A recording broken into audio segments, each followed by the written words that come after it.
Doctor Sivanthi Adithanar teachers training institute Tiruchendur இந்த ஆண்டிற்கான admission நடைபெறுகிறது. நம்முடைய திரு ஸ்ரீனிவாசன் சம்பந்தன் அவர்கள்ட்ட சார், இந்த மதிப்பெண்கள் அப்படின்றது இந்த இடைப்பட்ட காலம், ஏன்னா மார்க் ஷீட்லாம் வர்றது இந்த இடைப்பட்ட காலத்தில் ஒரு கல்லூரிக்கு விண்ணப்பிப்பதா பல கல்லூரிக்கு விண்ணப்பிப்பதா அப்படின்ற சந்தேகம் எல்லாருக்குமே இருக்கும். என் ஃப்ரெண்டு ஒரு இடத்துல விண்ணப்பிச்சிருக்கேன், அதனால் நானும் அங்கே போடலாமான்னு.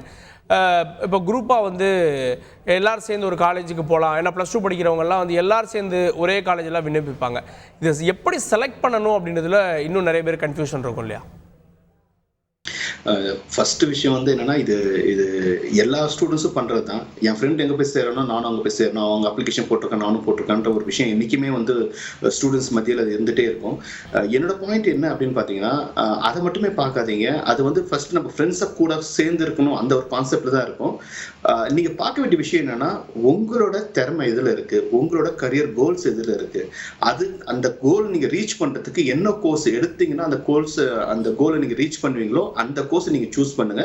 அந்த கோர்ஸ் எந்த காலேஜஸ்ல இருக்கோ அது செகண்ட் சாய்ஸ் வச்சுங்க. ஏன்னா பிகாஸ் என்னை பொறுத்த வரைக்கும் ஃபர்ஸ்ட் சாய்ஸ் கோர்ஸுக்கு தான் நான் ஃபர்ஸ்ட் கொடுப்பேன். ஏன்னா அந்த கோர்ஸ் நம்ம பிடிச்ச மாதிரி எடுத்தாதான் நம்மளால 100% எஃபோர்ட் அந்த கோர்ஸ்ல கொடுக்க முடியும். அந்த கோர்ஸ் 100% எஃபோர்ட் கொடுத்தாதான் அதுக்கான ரைட் அவுட்புட் நமக்கு கிடைக்கும்.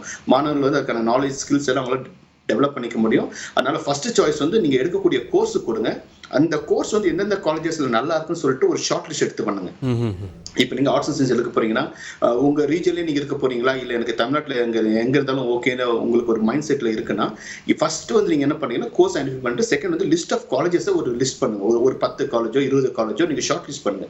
அதுக்கப்புறம் எந்தெந்த உங்க மார்க்ஸ் எந்தெந்த காலேஜ்ல பாசிபிலிட்டி இருக்குன்ற ஒரு கால்குலேஷன் போடுங்க. ஒரு 10 காலேஜ் ஷார்ட் லிஸ்ட் பண்ணிட்டு ஃபைனலா அதுல இருந்து நீங்க ஒரு 10 அப்ளிகேஷனோ இல்ல ஒரு 5 காலேஜுக்கு அப்ளிகேஷன் போட்டீங்கன்னா கண்டிப்பா உங்களுக்கு ஒரு காலேஜ் கிடைக்கிறதுக்கு ஒரு வாய்ப்பு இருக்கு. ஏன்னா காம்படிஷன் இப்ப பாத்தீங்கன்னா ரொம்ப அதிகமாயிடுச்சு, மாணவர்கள் அதிகமாயிட்டாங்க, காலேஜஸ் காம்படிஷன் அதிகமானதுனால நீங்க சூஸ் பண்ணக்கூடிய கோர்ஸ் அதுக்கான மார்க்ஸ்க்கு ஏற்ற மாதிரி சூஸ் பண்ணுங்க. என் மார்க்ஸ் கம்மியா இருக்கு, நான் சூஸ் பண்ற காலேஜ் ரொம்ப காம்படிட்டிவான காலேஜ்னா அதை நீங்க சூஸ் பண்ணாதீங்க. ஸோ அதெல்லாம் நமக்கு டைம் வேஸ்ட்டு, நமக்கு டென்ஷன் அதிகமாகும். அதனால நம்ம மார்க்ஸ்க்கு ஏற்ற பிரகாரம் நம்ம ஒரு ஷார்ட் லிஸ்ட் பண்ணிட்டு அதை நீங்க சூஸ் பண்ணீங்கன்னா கண்டிப்பா உங்களுக்கு சக்சஸ்ஃபுல்லா இருப்பீங்க. நீங்க doctor Sivanthi Adithanar teachers training institute Tiruchendur. Admission என்கொயரிக்கு கீழே உள்ள லிங்கை கிளிக் செய்யவும்.